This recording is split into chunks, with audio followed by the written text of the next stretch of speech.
Assalamualaikum warahmatullahi wabarakatuh. Halo teman-teman, apa kabar? Semoga baik-baik aja. Oke teman-teman, kali ini aku bakal share informasi mengenai pinjaman KPR tahun 2023. Tapi seperti biasa, sebelum saya melanjutkan videonya, buat teman-teman yang belum subscribe, please subscribe dulu, karena kami bakal share banyak banget informasi menarik seputar finansial atau keuangan yang perlu teman-teman ketahui.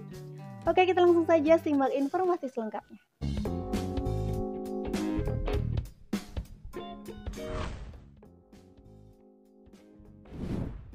KPR merupakan singkatan dari kredit pemilikan rumah, yaitu produk pembiayaan untuk pembeli rumah dengan skema pembiayaan sampai dengan 85% hingga 90% dari harga rumah. Nah, hingga saat ini KPR disediakan oleh perbankan, walaupun sudah ada perusahaan pembiayaan yang menyalurkan pembiayaan dari lembaga sekunder untuk pembiayaan perumahan atau yang disebut dengan housing financing. Pengembangan biasanya sudah bekerja sama dengan bank untuk mempermudah proses pengajuan KPR. Oleh sebab itu, salah satu pertimbangan saat membeli rumah adalah bank yang menyalurkan KPR.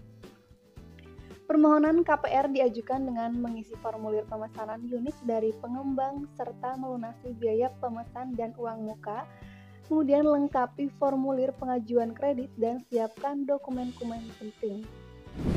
Untuk persyaratannya sendiri yaitu warga negara Indonesia dan memahami hukum, bagi karyawan usia minimal 21 tahun dan maksimal 55 tahun, bagi wira swasta dan profesional usia minimal 21 tahun dan maksimal 65 tahun. Kemudian memiliki penghasilan rutin setiap bulan, sudah bekerja minimal 2 tahun untuk karyawan, sudah menjalankan usaha minimal 3 tahun untuk wira swasta dan profesional. Kemudian untuk jenis-jenis bunga KPR di Indonesia antara lain yang pertama yaitu bunga tetap atau fixed rate. Nah, bunga ini dikenakan ke debitur dengan patokan angka tertentu selama tenor tertentu. Misalnya suku bunga tetap 7% selama setahun, artinya itu di tahun pertama suku bunga tetap 7% kendati suku bunga pasar fluktuatif. Kemudian yang kedua, di sini ada bunga mengambang atau floating rate. Bunga mengambang merupakan bunga yang diterapkan kepada debitur mengikuti fluktuasi suku bunga acuan atau BI rate. Perbankan biasanya menerapkan kombinasi bunga dalam sebuah produk KPR. Misalnya, teman-teman membayar cicilan dengan bunga tetap selama beberapa tahun pertama, kemudian melunasi sisanya dengan bunga mengambang. Atau bisa juga sejumlah pokok dikenai bunga tetap dan sisanya dikenai bunga mengambang. Suku bunga KPR tetap dan fluktuatif merupakan dua jenis sistem penentuan suku bunga pinjaman yang dikenal dalam dunia perbankan. Kemudian yang ketiga yaitu bunga CEP. Selain kedua jenis bunga tersebut, ada beberapa bank yang menawarkan bunga CEP atau dibatasi. Bunga CEP bersifat seperti bunga mengambang namun dibatasi. Contohnya, jika teman-teman mendapatkan bunga CEP sebesar 10%, maka bunga yang dikenakan kepada teman-teman akan fluktuatif sesuai pasar namun maksimal 10%. Jika bunga di pasaran mencapai 11%, maka teman-teman hanya akan dikenakan bunga sebesar 10%. Namun, jika bunga turun hingga 9%, bunga yang dikenakan kepada teman-teman juga turun ya hingga 9%. Kemudian, untuk metode atau cara untuk menghitung bunga KPR ini antara lain yang pertama menghitung bunga KPR dengan metode efektif, yaitu jumlah bunga ditentukan berdasarkan perkalian tingkat suku bunga dengan sisa pokok pinjaman. Setiap bulannya, saldo pokok pinjaman akan berkurang seiring dengan pelunasan cicilan teman-teman. Maka dalam metode ini, debitur akan membayar jumlah bunga KPR yang menurun setiap bulannya.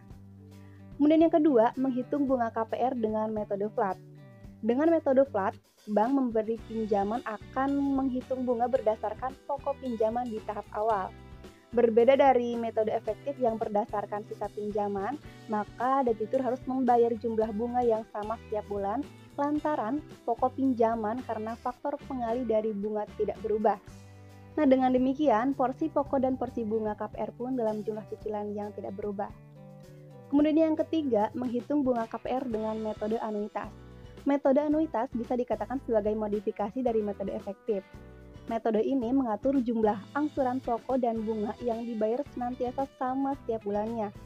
Besaran bunga anuitas akan disesuaikan berdasarkan jumlah angsuran pokok yang berubah setiap bulannya agar total angsuran tetap sama setiap bulannya. Kemudian take over KPR. Nah, takeover KPR bisa jadi opsi tepat apabila teman-teman ingin membeli rumah di lokasi tertentu dengan harga relatif miring. Sebab membeli rumah yang sedang dicicil atau takeover kredit disebabkan karena si pemilik rumah atau penjual sedang butuh uang dalam waktu yang cepat.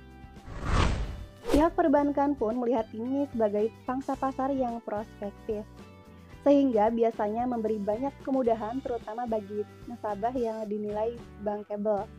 Nah, setelah merasa sudah siap untuk mengajukan KPR, hal yang tak kalah penting adalah melakukan perbandingan nilai suku bunga antar bank. Sebab bank terkadang menawarkan promo suku bunga KPR rendah dalam rentang waktu terbatas. Momen inilah yang harus segera dimanfaatkan oleh debitur agar jumlah angsurannya menjadi lebih ringan.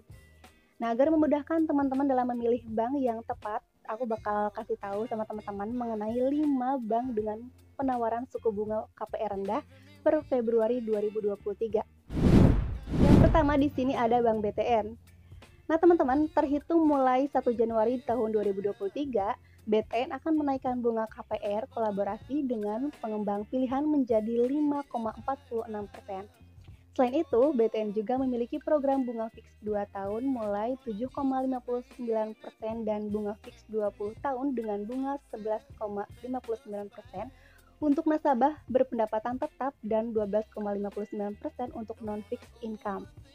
Bunga tetap sampai 20 tahun diberikan sebagai pilihan, adapun bunga floating BTN saat ini mencapai 12,5%. Kemudian yang kedua, di sini ada Bank BNI. Nah, meski tren suku bunga akan naik ke depannya, BNI masih terus menawarkan bunga promo KPR. Suku bunga ringan di BNI mulai dari 2,76% dengan tenor mencapai 30 tahun. Di sisi lain, berdasarkan suku bunga dasar kredit atau SBDK, untuk KPR di BNI sebesar 7,25%. Kemudian yang ketiga di sini ada Bank Mandiri. Sama seperti BNI, SBDK bunga KPR Mandiri sebesar 7,25%. Hingga akhir 2022, Mandiri memiliki beberapa promo bunga KPR seperti bunga 4,18%, fix selama 3 tahun, bunga 3,88% untuk fix 3 tahun, 4,88% fix 5 tahun, 8,5% untuk fix 10 tahun, dan yang tertinggi yaitu 9,55% fix 10 tahun. Bank Mandiri juga memberikan penawaran suku bunga berjenjang fix 10 tahun mulai dari 3,98% fix tahun pertama hingga tahun ketiga, teman-teman. Kemudian 7,68% fix tahun keempat hingga tahun keenam, lalu 9,68% fix tahun ketujuh hingga tahun ke-10. Nah, teman-teman, pokok suku bunga tadi berlaku untuk pengajuan KPR pembelian properti baru dari pengembang unggulan pilihan dengan memperhatikan syarat dan ketentuan yang diberlakukan untuk pengajuan KPR nasabah pilihan Bank Mandiri dan untuk pembelian properti bekas dengan memperhatikan syarat dan ketentuan yang berlaku. Kemudian yang keempat, di sini ada Bank BCA. KPR BCA senantiasa menawarkan suku bunga fix berjenjang yang memberikan suku bunga ringan. Kemudian BCA menawarkan kesempatan terakhir untuk mendapatkan bunga cantik sebesar 3,85% fix 3 tahun dengan minimal tenor 10 tahun. Selain itu, BCA juga menawarkan berbagai pilihan suku bunga spesial KPR BCA lainnya yang bisa teman-teman nikmati. Kemudian yang kelima, di sini ada Bank BRI. BRI juga menawarkan bunga KPR yang cukup rendah. Bunga terendah di BRI yakni 1,27% selama setahun pertama kredit. Bahkan teman-teman, hingga akhir tahun BRI tengah menyediakan promo bunga KPR mulai dari 1,27% fix 1 tahun, 2,77% fix 2 tahun, 3,1% fix 3 tahun, dan 4,57% fix 5 tahun. Setelah memilih bunga KPR yang cocok untuk teman-teman, tetap saja masih ada yang perlu teman-teman ketahui agar tidak salah langkah. Yaitu yang pertama di sini ada down payment atau DP harus diperhatikan saat memilih bunga KPR terkait. Kemudian yang kedua yaitu pastikan teman-teman telah membandingkan tingkat dan jenis bunga KPR. Kemudian yang ketiga, tentukan masa pinjaman KPR teman-teman. Kemudian yang keempat, pastikan teman-teman telah membaca seluruh kebijakan bank yang teman-teman pilih. Kemudian teman-teman juga perlu melunasi kredit sebelum masa cicilan habis, dan teman-teman harus mengetahui penurunan sisa nilai KPR dengan data di atas tadi. Nah, apabila teman-teman sudah menentukan bank mana yang akan teman-teman pilih, segeralah teman-teman lakukan transaksi yang sesuai dengan syarat dan ketentuan yang berlaku. Oke teman-teman, mungkin sekian informasi yang bisa saya sampaikan. Thanks for watching. Wassalamualaikum warahmatullahi wabarakatuh.